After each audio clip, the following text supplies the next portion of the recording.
A vida financeira do TDAH pode ser caótica. A gente até tem ideia do quanto a gente ganha, mas e o quanto a gente gasta? É bem comum termos surpresas com a fatura do cartão, ou fazer compras desnecessárias por impulso. Mas existem ferramentas que me ajudaram a botar ordem nesse caos e ensino todas elas no primeiro link da descrição. Uma pergunta para vocês dois, assim, como é que foi que vocês descobriram que tinham esse TDAH?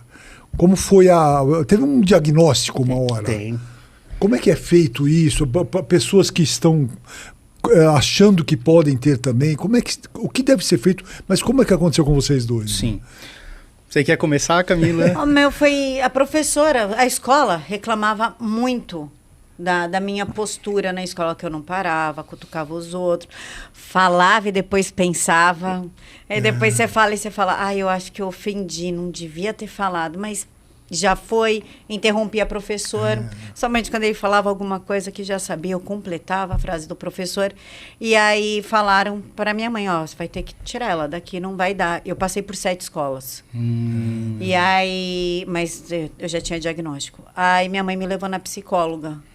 E aí a primeira psicóloga falou que era falta de educação. Era falta de uma educação rígida em casa. Nossa, muito científico. Aí o outro, que foi um neuropsicólogo, e depois eu passei por um psiquiatra, que fez um monte de exame, inclusive com imagem, negócio de bolinha, de ficar assim, Aí diagnosticou.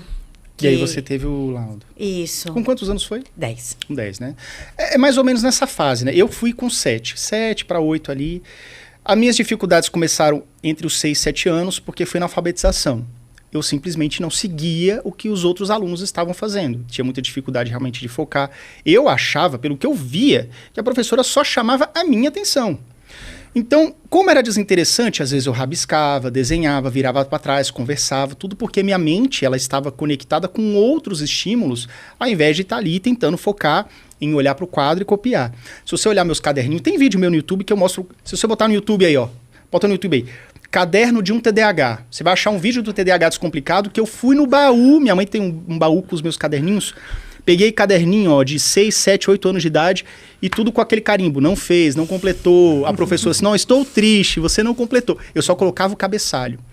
Então, o diagnóstico ele veio mais ou menos nessa época porque eu estava apresentando dificuldades, né? Teve um determinado momento que a coordenadora chamou minha mãe e falou, leva nesse profissional aqui para saber o que você tem.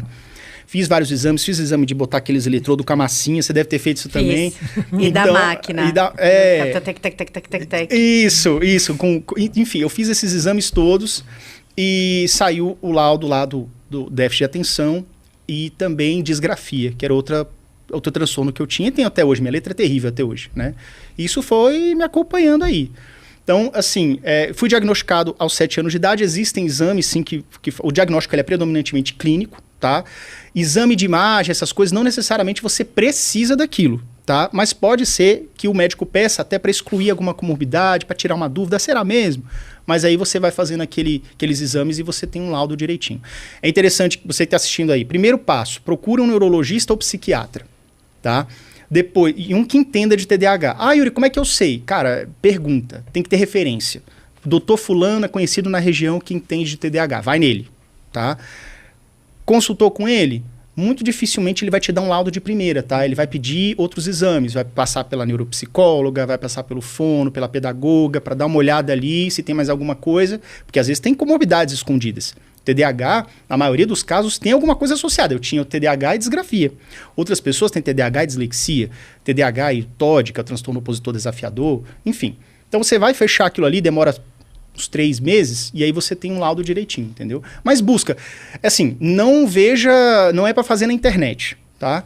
Faz com um profissional, porque como eu falei, você vai se identificar com a maioria desses exames virtuais, porque são sentimentos e traços humanos. Agora, para saber se realmente aquela intensidade, a forma como aquilo acontece na sua mente no dia a dia tem a ver com TDAH, isso é o profissional que vai te dizer, tá? Sempre é profissional. E depois que é diagnosticado, o que acontece? Aí você tem que iniciar um tratamento, que pode ser medicamentoso ou não. Vamos falar um pouco disso então.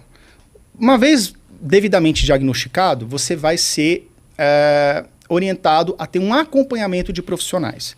Minimamente por questão de financeira mesmo, de tempo e tudo mais. É interessante que você tenha, no mínimo, uma psicóloga, neuropsicóloga semanal, 1 hora por semana, tá, pai ou mãe? Meia hora por semana, você tá rasgando dinheiro, porque às vezes demora 15 minutos pro menino começar a fazer atividade. É 1 hora por semana. Ah, meu plano de saúde não deixa. Vai na ANS, tá? Faz uma queixa lá, porque tem que prestar esse serviço sim, tá? Enfim.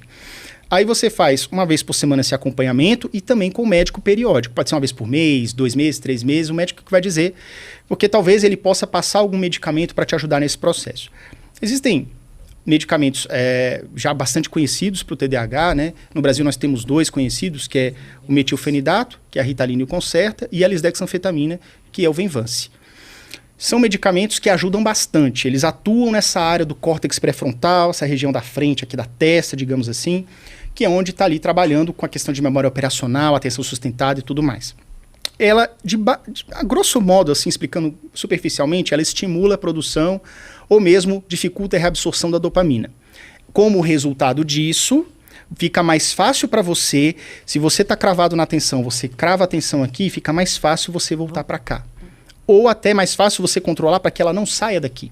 Então veja que a atenção sustentada, ela vai ter uma melhora. Agora sim, não é para achar que curou.